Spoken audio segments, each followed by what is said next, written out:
ছোটবেলায় পেলের পরিবারের একটা ফুটবল কেনারও সামর্থ্য ছিল না, তাই সে আম দিয়েই অনুশীলন করত। পাড়ার ছেলেপেলেরা পুরনো কাপড় পেঁচিয়ে একটা সাধারণ ফুটবল বানিয়ে নিল। সরু গলিটাই হয়ে উঠল তাদের ফুটবল মাঠ। এভাবেই পেলের দক্ষতা খুব দ্রুত বেড়ে গেল। সে অন্য যে কোনো কিছুর চেয়ে ফুটবলকে বেশি ভালোবাসত। একদিন পেলে ছাদে উঠে লুকিয়ে রেডিওতে বিশ্বকাপের ফাইনাল শুনল। দুর্ভাগ্যবশত ব্রাজিল হেরে গেল। ফলাফল শোনার মুহূর্তেই পেলে কান্নায় ভেঙে পড়ল। সে তার বাবাকে কথা দিল যে একদিন সে ব্রাজিলের জন্য বিশ্বকাপের ট্রফি নিয়ে আসবে। পরের দিন পেলে ও তার বন্ধুরা একটা ফুটবল ম্যাচে খেলল। তাদের একজোড়া বুট জুতোও ছিল না। তাদের জার্সিগুলো বানানো হয়েছিল পুরনো বিছানার চাদর দিয়ে। লোকজন তাদের দেখামাত্রই হেসে উঠল। নিজেদের সম্মান বাঁচাতে তারা অন্যদের ফেলে দেওয়া কিছু পুরনো বুট কুড়িয়ে নিল, কিন্তু জুতো জোড়া একদমই মাপ মতো হলো না। তারা ঠিকমতো হাঁটতেই পারছিল না আর বারবার পড়ে যাচ্ছিল। হাফ টাইমের মধ্যেই তারা 4 গোলে পিছিয়ে পড়ল। প্রতিপক্ষ তাদের নিয়ে ক্রমাগত মজা করতে লাগলো। পেলে ভীষণ রেগে গেল, কিন্তু ঘুরে যখন দেখল তার বাবা সাইড লাইনে দাঁড়িয়ে আছেন, সে দ্রুত শান্ত হয়ে গেল। এরপর পেলে তার বুট খুলে খালি পায়ে মাঠে নামলো। সে তার সবচেয়ে চেনা জিঙ্গা স্টাইল ব্যবহার করতে শুরু করলো। পেলে অনায়াসেই 2 পায়ে বল নিয়ন্ত্রণ করতে লাগলো। সে তার সামনের সব ডিফেন্ডারকে ড্রিবল করে কাটিয়ে গেল। তারপর খুব সহজেই একটা গোল করে বসলো। এটা দেখে তার সহতীর্থরাও নিজেদের বুট খুলে ফেলল। পেলে নিজেকে পুরোপুরি মুক্ত করে দিল। সে তার চমকপ্রদ সব দক্ষতা দেখাতে শুরু করলো। একের পর এক গোল গিয়ে জালে জড়াতে লাগলো। যদিও তারা ম্যাচটা 1 গোলে হেরে গেল,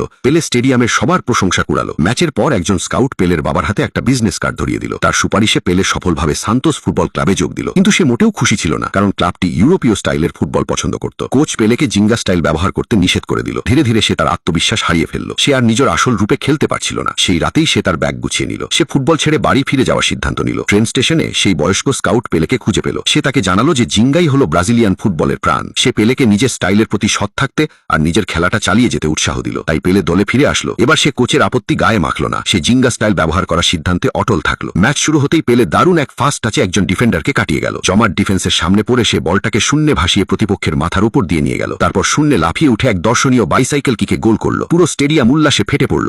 সবাই পেলের জন্য চিৎকার করতে লাগলো। এমনকি কোচও শেষমেশ তার প্রতিভার কদর করল। পরে পেলে ব্রাজিল জাতীয় দলে সুযোগ পেল। 1958 সালের বিশ্বকাপে সে নিজের দেশের প্রতিনিধিত্ব করতে যাচ্ছিল, কিন্তু টুর্নামেন্ট শুরুর আগেই মূল একাদশের 3 জন খেলোয়াড় একের পর এক আহত হলো। প্রধান কোচের পেলেকে মূল একাদশে রাখা ছাড়া আর কোনো উপায় থাকলো না। বিশ্বকাপের মঞ্চে এটাই ছিল পেলের প্রথম খেলা। খাটো আর রোগা হওয়ায় সবাই তাকে নিয়ে মজা করল, কিন্তু পেলের চোখে ছিল দৃঢ় সংকল্প। বাঁশি বাজলো আর পেলে সাথে সাথেই তার অসাধারণ ড্রিবলিং এর জাদু দেখালো। সে অনায়াসেই ডিফেন্ডারদের একের পর এক দেয়াল ভেঙে ফেলল। তারপর এক দুর্দান্ত ভলিতে বল সোজা জালে জড়িয়ে দিল। সেই গোলটা মুহূর্তেই দলের আত্মবিশ্বাস বাড়িয়ে দিল। পেলেই গতি ধরে রাখলো। সে দ্রুতই আর একটা গোল করে বসলো। ইউরোপীয় দলটি সামলে ওঠার আগেই সে এক দারুণ ব্যাক হিল মুভে একজন ডিফেন্ডারকে বোকা বানালো। সে বলটাকে নিজের নিখুঁত নিয়ন্ত্রণে রাখলো। এক চতুর ডজে সে আরেকজন ডিফেন্ডারকে